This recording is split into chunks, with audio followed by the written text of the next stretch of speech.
So my whole life, people have said, you know, to be a realist.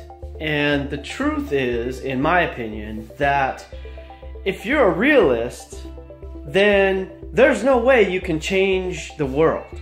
Because then all you're focusing on is what's right in front of you. What is. Abraham Hicks talk about what isness.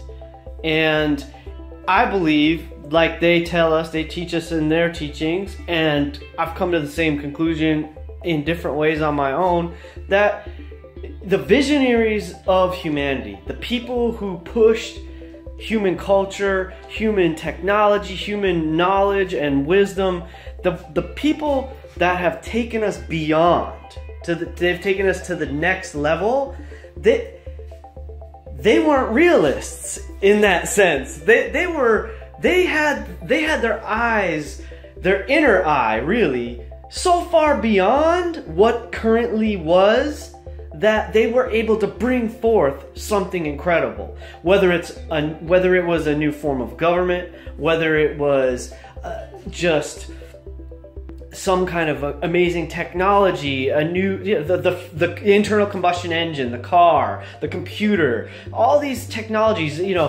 people like Copernicus and all these cats that were doing astronomy and more astronomy than astrology, but they were sort of hand in hand. But astronomy, seeing the stars through a telescope, a lens, a piece of glass that magnified what we could see, that gave us greater vision out into the universe. And then the same thing with a microscope, being able to see things that our naked eye, that our regular standard eye can't perceive. There's always been these visionaries, these individuals that could see beyond what is. So being a realist, in my opinion, is very limiting. It will not get us to the place where we need to go. And like Einstein said, and I'm going to paraphrase because I don't have his quote memorized, Einstein insinuated, he said, you can't solve a problem with the same thinking that created the problem. In order to find a solution, in other words, in my words, in order to find a solution, if you identify a problem, the answer to the question, the solution to the problem exists the moment the problem exists, the moment the problem is identified. But it takes new thinking, it takes forward thinking, it takes an expanded consciousness, it takes your idealized, perfected, beatific perception and conception of a thing to make it happen. So collectively, humanity, in order for us to get to that next level of human evolution, of human society, of human connection, the world peace that people talk about, the only way that is at all possible is with new thinking. With new thinking, a different level of thinking. And we can't be realists. If we're realists, all we're going to see is the death, destruction, and war that's occurring all around us. The chaos and confusion, the depression. And if all we think about and focus on is those things without an eye for what's better, for what's next, for how to get out of those funks, then focusing on those things is not doing us any good. It's just dragging us down into those mires. It's dragging us down into that marasma, that miasma rather, the morass, the melancholy. Think of all these M words. Our language is powerful. There's a reason words are connected. There's a reason language has developed the way it has. So if we take our thinking into another level, if we take our thinking to a higher level, to the future to a degree, we can't stay in the future, we can't live in the future. We exist in the present moment, which is all that there is. However, in order to invent something, in order to create something, in order to birth something into this reality that we all share, this time, space, physical, tangible reality that we all exist in this moment, the only way to bring something forward into that is to project our thoughts into that future, into that vision, into that world. So if I want to see a world where people help each other and people understand each other and people accept each other and recognize that it's okay for us to have differences. It's okay for us not to agree. It's okay for us to want different things. We can still coexist, as do all the other creatures on this planet with us. All of the things in this reality coexist, whether or not they wish it to. But if we want our collective human family, our society, our tribe, the human tribe, if we want it to go to the next level, then I have to be able to see that next level.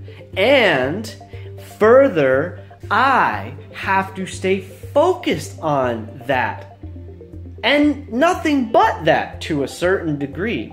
I can be aware that there are breakdowns of communication in the world. I can be aware that there are challenges and problems and occurrences happening everywhere around me that are chaotic and dark and painful, hurtful. And I can be aware of them with an equanimity, the equanimity that the Buddha talked about. This neutrality, this neutral space, holding that space, holding that moment of, this exists. And it's like looking at a buffet, looking at, someone sets a beautiful meal in front of you, and there's vegetables, and there's steak, and there's pork, and there's chicken, and there's tofu, or whatever. And each one of us gets to decide which one do we want, and maybe it changes. Maybe today, all I want is vegetables. I want some potatoes and some carrots and broccoli. That's it. But maybe another day, my body is going to say, we need meat. We need to have this. And that's a whole nother conversation. Maybe someday we should all stop eating meat. Maybe. That's not what I'm talking about. What I'm talking about is how we treat each other. That's what I'm talking about. How we take care of ourselves and how we take care of our brothers and sisters, our families, and how we take care of our planet. That is this, the conundrum that faces humanity and has to a degree for a time. A short time, not a very long time.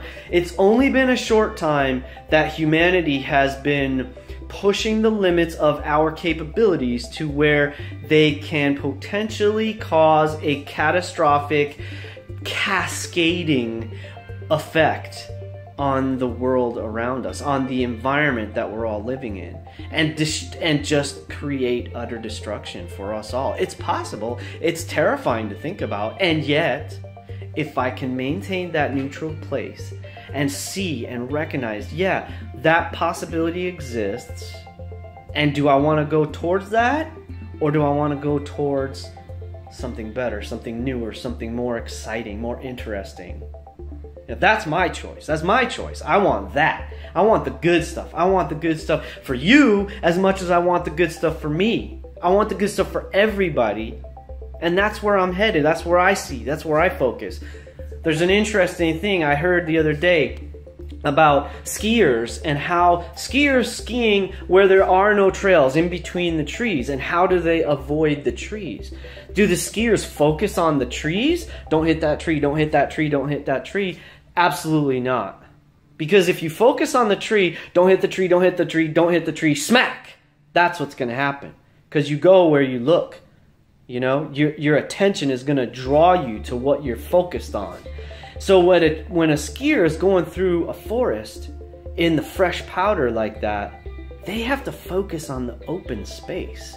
The path, the unseen path, if you will. The open, the void. They have to look to a degree into that void of fresh, clean, beautiful powder.